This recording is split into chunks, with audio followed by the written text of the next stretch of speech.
Une des questions importantes, c'est de savoir quel est le rôle, finalement, d'une agence, d'une autorité de régulation.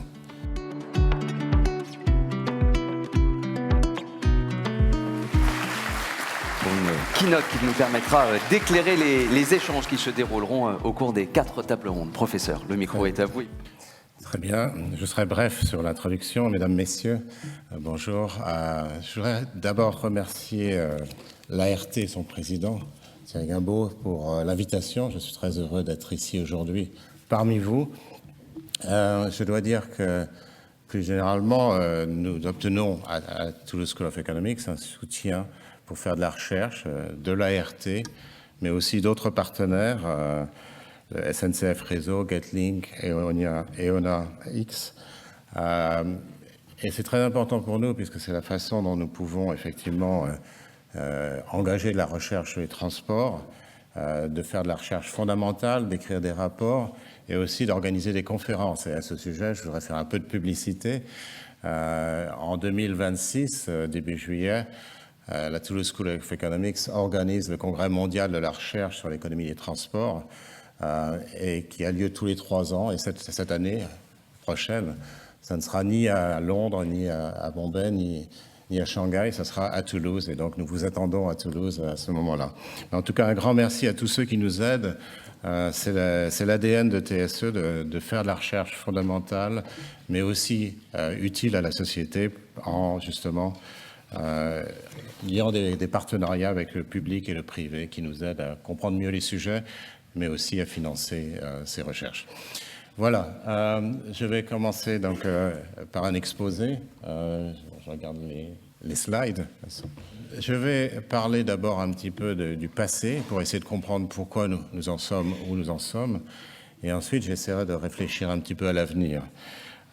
Donc, juste une brève discussion de l'évolution de la régulation. Vous connaissez tous, mais je voudrais quand même rappeler la structure parce que ce n'est pas une structure aléatoire, pardon. Ce n'est pas une structure aléatoire.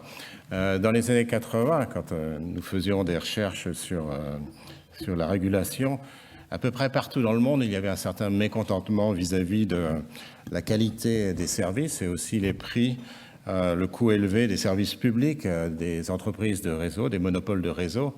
Alors, ces monopoles pouvaient être publics, comme en Europe, ou ils pouvaient être, comme aux États-Unis, privés, mais régulés. Mais dans tous les cas, ça ne marchait pas. Et donc, on peut se poser la question pourquoi, parce qu'après tout, il y avait une bonne raison pour laquelle c'était des monopoles, puisqu'il y avait effectivement des goulets d'étranglement, ça a différents noms, les monopoles naturels, par exemple les voies ferrées et les gares pour les chemins de fer. Aujourd'hui, d'ailleurs, il y a une analogie très forte en droit de la concurrence, puisque je vois le président de l'autorité de la concurrence ici, pour discuter, pour tout ce qui est digital, les plateformes digitales, le marché numérique, le DMA, etc. Alors, les régulateurs, en fait, sont confrontés, et ce n'est pas à vous que je vais apprendre ça, à deux problèmes. Le premier problème, c'est l'asymétrie d'information, ce qu'on appelle l'antisélection et l'aléa moral. L'antisélection, c'est qu'on ne connaît pas vraiment les coûts, les possibilités de l'entreprise. Et l'aléa moral, c'est évidemment qu'on peut pas, l'entreprise ne peut pas faire tous les efforts, ne fera pas forcément tous les efforts qu'il faut faire. Ensuite, dans un certain nombre de cas, il y avait beaucoup dans l'histoire de la régulation, effectivement, une capture des régulateurs par l'industrie. Alors, on a essayé de construire, et effectivement, il y a une quadruple réforme qui a été entreprise à ce moment-là pour changer les choses. Alors d'abord, la réglementation incitative, l'idée étant simplement une idée toute bête, de responsabiliser les entreprises. Alors ça peut être par des gains, des gains d'efficacité qui sont partagés entre l'entreprise et les consommateurs ou les contribuables, selon le cas. Alors ça doit être accompagné par une surveillance de la qualité, parce qu'évidemment, si vous êtes rendu responsable pour les coûts de votre entreprise, vous avez tendance à baisser la qualité, et donc ça pose problème. Donc ça va de pair, la régulation de la qualité et les mécanismes incitatifs. En général, ces mécanismes incitatifs ont pris la forme de price caps, de prix plafond, mais pas que. Alors il y a des tas de détails techniques dont nous pourrions parler à ce sujet. Mais juste pour vous donner. Alors, il y a eu aussi en Europe, mais évidemment pas aux États-Unis, une privatisation, l'idée étant que l'entreprise privée pourrait, dans certaines circonstances, avoir plus d'incitation à diminuer les coûts parce qu'elle n'a pas accès forcément à la contrainte budgétaire lâche de l'État. Elle peut aussi avoir des coûts plus faibles parce qu'il y a moins de nominations politiques, etc., etc. Alors, deuxième politique, c'était le rééquilibrage des tarifs qui était complètement opposé à ce que Marcel Boiteux et avant lui Franck Ramsey avaient suggéré, c'est-à-dire d'essayer de faire porter les surcoûts sur des demandes qui sont pas trop élastiques, de sorte qu'il n'y aurait pas trop de distorsion économique. On faisait exactement le contraire avant. Et donc, un certain rééquilibrage des tarifs. Troisième aspect, l'ouverture à la concurrence des activités qui ne sont pas un monopole naturel. Le président en a parlé, avec l'octroi de licences à de nouveaux opérateurs, une réglementation concomitante, parce que bien sûr, il faut réguler dans ces cas-là l'accès des nouveaux opérateurs au goulet d'étranglement de l'opérateur historique. D'accord ? En plus, on a eu, à côté de cette concurrence dans le marché, on a eu aussi peut-être plus de concurrence pour le marché, c'est-à-dire pour des concessions en quelque sorte, peut-être en les renouvelant un peu. C'est plus facile à faire, évidemment, quand il n'y a pas un investissement considérable ou que cet investissement est mesurable. Donc on peut compenser éventuellement l'opérateur historique pour ses pertes. C'est un sujet aussi complexe dont nous pourrions parler. Enfin, l'indépendance des autorités de régulation, on reviendra sur ce sujet qui est tout à fait important pour crédibiliser leurs actions. Alors, ces réformes représentent, enfin traduisent finalement une vision économique, une réponse d'abord à l'antésélection, à l'aléa morale. Donc, par exemple, la responsabilisation incitative, c'est pour promouvoir l'efficacité et ça réduit l'aléa morale. L'ouverture à la concurrence, c'est une forme de réduction de la sélection adverse dans la mesure où vous utilisez plusieurs entreprises et vous comparez leurs résultats d'une certaine manière, un peu comme le président l'a fait précédemment. Ça permet, toute la concurrence, les marchés, les enchères, ça permet finalement un étalonnage des comparaisons entre les entreprises quand le régulateur n'a pas toute l'information pour savoir à quel prix finalement ou quel coût la production devrait se faire.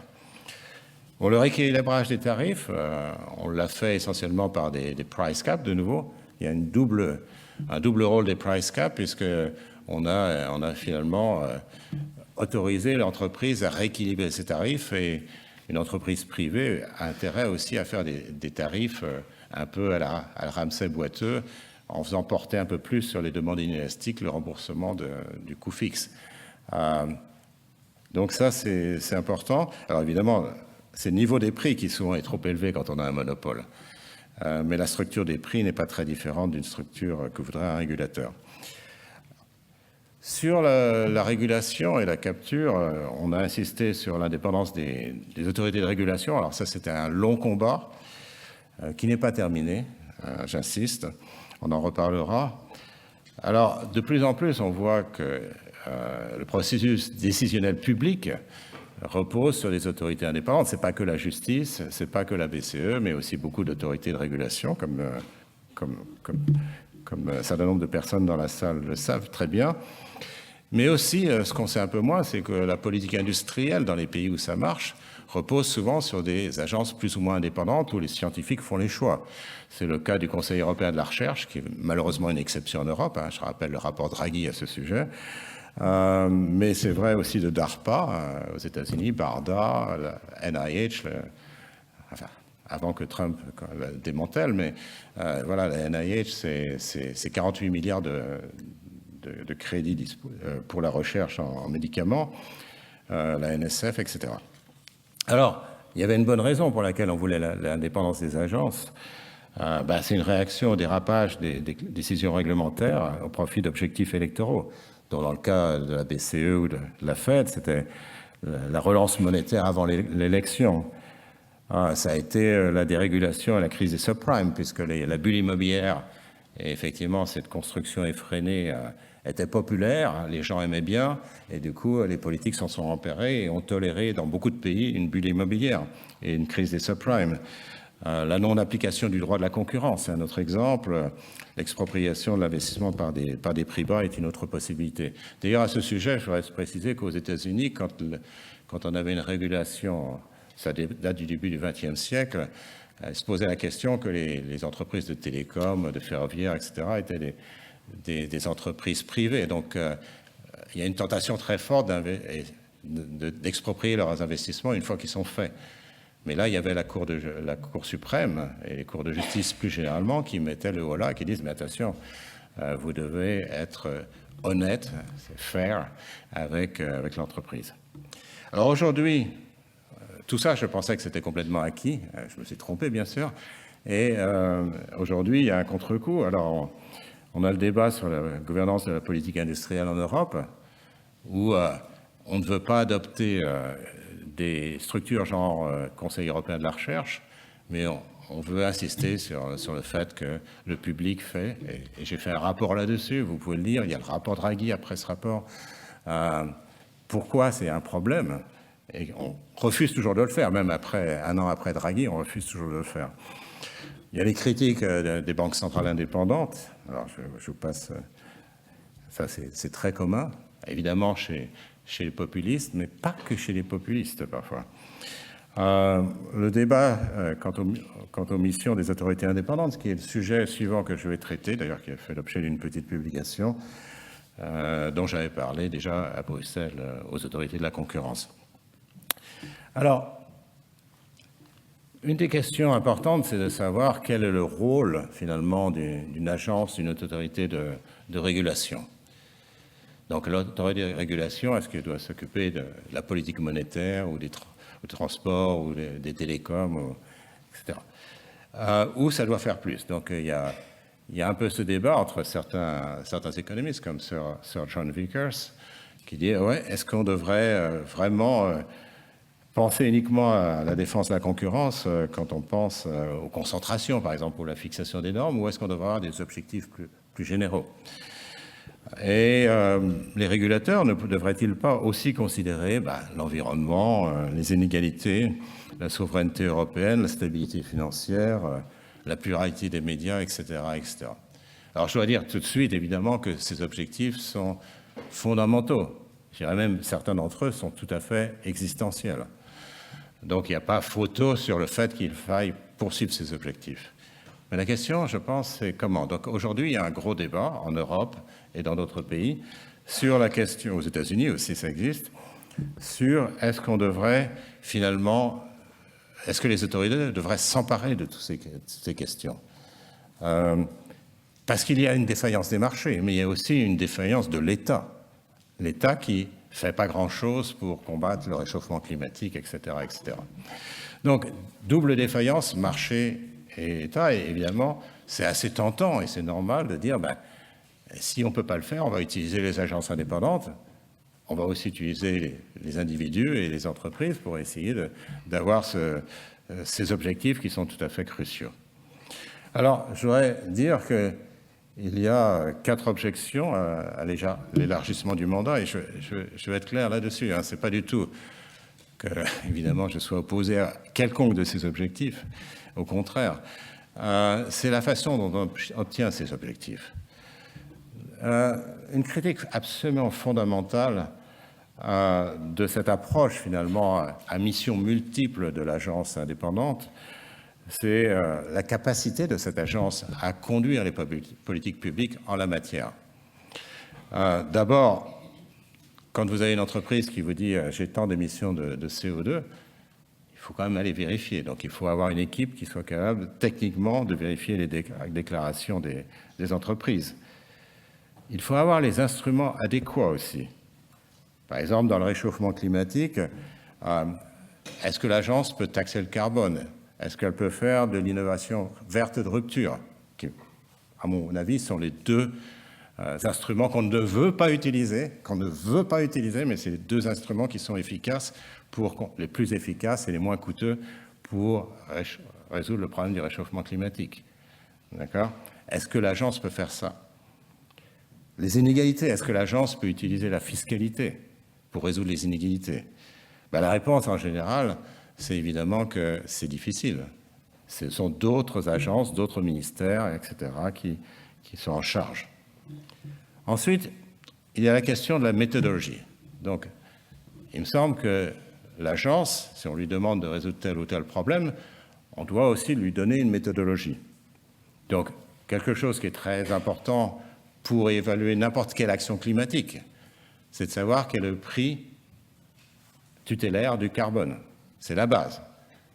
Est-ce qu'on est vraiment en train d'économiser du carbone et à quelle valeur on met ce carbone? Donc, est-ce que c'est 1 euro la tonne? Est-ce que c'est 1000 euros la tonne? Les économistes pensent que c'est au moins 100 euros, peut-être 200 maintenant. Voilà. Mais il faut donner une méthodologie. Sinon, certains vont choisir 1 euro, d'autres vont choisir 1000 euros. Prenons le cas, par exemple, des marchés publics en France, mais pas qu'en France, il y a d'autres pays qui ont la même politique. À partir de 2026, il faudra inclure au moins un critère environnemental dans les marchés publics en France. Quand on lit ça, on dit évidemment, ça va de soi. C'est ma première réaction, en tout cas. Mais en réfléchissant un peu, on peut se dire, mais oui, mais s'il n'y a pas d'effectif, comment on va vérifier, par exemple, dans la cantine à Toulouse qui va acheter des tomates, je ne sais pas, comment elle va vérifier finalement le carbone qui est émis par la serre locale et par les Espagnols en transport? Enfin, je ne vois pas. Quel est le prix du carbone, etc. Finalement, ça va être assez discrétionnaire. Toute l'idée des achats publics, c'est justement de faire en sorte que ça soit plus intègre, avec moins de discrétion. Alors, si on mettait un vrai prix du carbone et si on avait les moyens de le mesurer, pas de problème, aucun problème. Deuxième problème, c'est qui fait quoi? Alors, trop de cuisiniers gâchent la sauce. Je crois que c'est une expression peut-être pas française, hein, allemande ou américaine, en tout cas. Au-delà de la question de la mesure des instruments appropriés, se pose la question de qui est responsable. Donc, de plus en plus, on voit que, par exemple, dans le domaine du climat, il faut que ce soit non seulement le ministère de l'Environnement qui s'en occupe, mais aussi la BCE, les autorités de la concurrence, le FMI, la Banque mondiale, les tribunaux nationaux, les ordonnateurs de marché publics, etc. Donc on demande à tout le monde de résoudre tous les problèmes, en quelque sorte. Encore une fois, on est devant une situation existentielle du point de vue du climat, et on est en train de dire, vous travaillez tous dessus, sans moyens, sans instruments et sans mesures. Ça m'inquiète, et tout le monde pourra dire, c'est pas moi de toute façon. C'est pas moi, puisque évidemment, nous sommes 10 cuisiniers au moins sur le repas. Troisième problème, et je vais revenir là-dessus par la suite, la menace sur l'indépendance des agences. Une agence est indépendante si elle a une mission relativement claire. C'est nécessaire pour l'efficacité. Bon, il y a eu des travaux économiques là-dessus. Mais c'est aussi la contrepartie de l'indépendance. C'est-à-dire qu'à partir du moment où l'agence entre dans d'autres domaines, le climat, le droit du travail, le ceci, le cela, ça devient une agence beaucoup plus politique, évidemment. Alors, on a besoin de politique. Mais est-ce que c'est au rôle de l'agence de faire ça? Et donc, automatiquement, et c'était une de mes inquiétudes pour la BCE, c'est-à-dire que quand la BCE, en 2015, s'est occupée de la dette grecque et a commencé à serrer un peu la vis, là, il y avait un petit danger que si ça... Heureusement, ça s'est très bien passé, mais autrement, il y avait un danger que la BCE perde de son indépendance, comme certains le voulaient. Donc voilà, et certaines de ces missions sont d'habitude vues comme étant des missions, disons, politiques.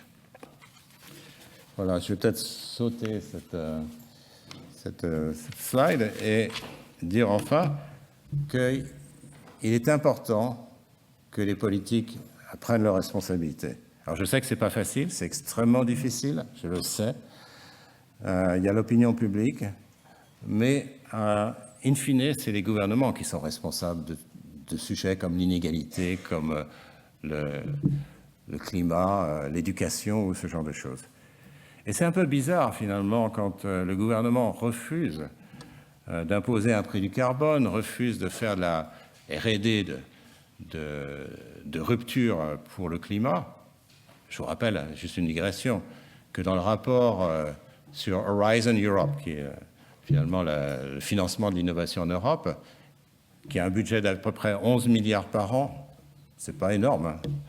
N'importe quel GAFA dépense 40 milliards par an en R&D. Bon, mais soit, on n'a pas voulu donner plus d'argent à l'Europe, comme toujours. On veut le faire toujours, toutes les nations veulent le faire eux-mêmes. Si j'étais méchant, je dirais elles veulent distribuer les chocolats eux-mêmes. Et sur les 11 milliards, il y a 5% qui est dévoué, qui va à l'innovation de rupture. 5% de 11 milliards, mais c'est rien du tout. Comment voulez-vous qu'on rattrape notre retard dans la tech? Je vous rappelle que sur les 20 grandes entreprises mondiales de tech, il y a 0 européenne. Elles sont toutes chinoises et américaines. Pareil pour les startups. Et là, nous, on dit, on donne 11 milliards, ce qui n'est pas grand-chose, pour la recherche de rupture. Et en fait, sur ce budget, on prend 5% seulement pour faire de la recherche de rupture. Ouais, sur tous les domaines, je ne parle pas du climat. Donc c'est vraiment une situation extrêmement dangereuse. Alors je ne sais pas, je n'ai pas de solution à cette slide, à cette question. C'est-à-dire que je comprends bien le problème du politique face à l'opinion publique et des résistances. Nous, on ne paiera rien. L'écologie ne doit pas être punitive. C'est vraiment c'est un des meilleurs narratifs que j'ai jamais entendu. C'est génial comme narratif, dire l'écologie ne doit pas être punitive. Mais si, effectivement, il faut qu'il y ait un coût qui soit payé, sinon on l'aurait déjà fait. Et c'est très très dangereux ce genre de discours. Alors après, il faut que le poids de cette charge soit distribué de façon correcte, mais c'est important de réfléchir à ça. Je voudrais terminer quand même par un point qui me paraît très important et qui est un petit peu une conséquence de tout ce que je vous ai dit jusqu'ici. En regardant vers l'avenir, il y a un danger d'un affaiblissement de nos institutions.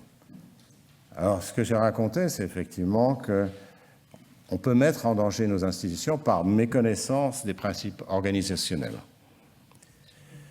Donc, j'ai parlé de l'élargissement des missions sans donner un objectif clair, une capacité à vérifier les chiffres et un accès aux instruments adéquats. J'ai parlé du manquement au principe de responsabilité des agences, tout le monde étant impliqué dans tout. J'ai manqué de l'absence de prise de responsabilité du politique, qui, il faut bien le dire, est quand même un peu encouragé quand on peut dire, mais ça, on le donne à d'autres, aux collectivités territoriales, aux agences indépendantes, aux entreprises, aux consommateurs. Et enfin, il y a une menace sur l'indépendance des autorités indépendantes, qui est quand même un grand progrès qu'on a fait. L'évidence empirique montre très bien que ça a eu un impact. Les choses sont différentes aujourd'hui. Mais aujourd'hui, ce n'est pas seulement une question de méconnaissance, c'est aussi une question de volonté. Parce qu'on peut très bien, par des choix politiques, affaiblir nos institutions. Donc on voit aujourd'hui des attaques permanentes en Europe, plutôt discrètes, mais contre les autorités indépendantes. Par exemple, je suis chercheur, donc je m'intéresse particulièrement à la gestion des crédits de recherche. Je vous l'ai dit, il y a une exception au niveau européen là-dedans, c'est le Conseil européen pour la recherche, l'ERC, qui est une institution qui, comme la BCE, fait partie des grandes institutions européennes qui ont marché. C'est une success story à l'européenne. Et chaque jour à Bruxelles, il y a encore un certain nombre de gens qui disent « c'est un scandale que la gestion scientifique soit gérée par des scientifiques ». Quand on voit comment c'était fait avant, je peux vous dire qu'on a un petit peu des doutes sur ce sujet. Je reprendrai aussi le peu d'attention portée au rapport Draghi. Alors, dans la presse, vous en avez eu largement, mais les dispositions principales du rapport Draghi, qui nécessitent effectivement une volonté politique, ne sont pas adoptées. Par exemple, l'idée de créer une DARPA européenne, on n'en parle pas vraiment. On continue un peu le business as usual, où le politique distribue des crédits en faisant du saupoudrage, en donnant un peu à tout le monde, en formant des équipes européennes. Alors, leur tâche, c'est évidemment de défendre l'Europe, et c'est une tâche qui est évidemment incroyablement importante. Et il faut défendre l'Europe aujourd'hui, certainement. Mais quand vous parlez à un chercheur ou une entreprise, ils savent très bien avec qui ils peuvent travailler en Europe. Ce n'est pas le sujet. Donc, on compare les projets, c'est ça qu'il faut faire. Il faut comparer les projets et pas chercher à faire des gros consortia européens et on donne un petit peu d'argent à tout le monde. Ce n'est pas ce qu'ont fait les États-Unis avec Barda lors du Covid, heureusement, sinon on ne serait peut-être pas ensemble dans cette salle. Voilà, donc je vous rappelle que d'ailleurs à ce sujet, Barda a donné à 6 équipes au niveau mondial sur les 3 technologies des sommes importantes et n'a pas saupoudré. Il y a eu des choix qui ont été faits, qui étaient clairs, qui ont réussi. Et je crois que c'est une autre illustration parmi d'autres. Voilà. Enfin, évidemment, aux États-Unis, on voit très bien que ces attaques, contrairement à l'Europe, sont complètement assumées. Et l'idée, c'est ouvertement d'affaiblir un certain nombre d'autorités indépendantes. Par 2 moyens, j'ai fait une liste de quelques agences impactées. Les limogeages, bien sûr, et puis la reprise de contrôle présidentiel sur ces agences. Voilà, maintenant en Europe, nous ne sommes pas une autocratie, heureusement, mais nous pouvons encore débattre et nous pouvons encore défendre les autorités indépendantes, mais il va falloir arguer fortement en leur faveur, sinon le tournant va être complexe. Je vous remercie beaucoup.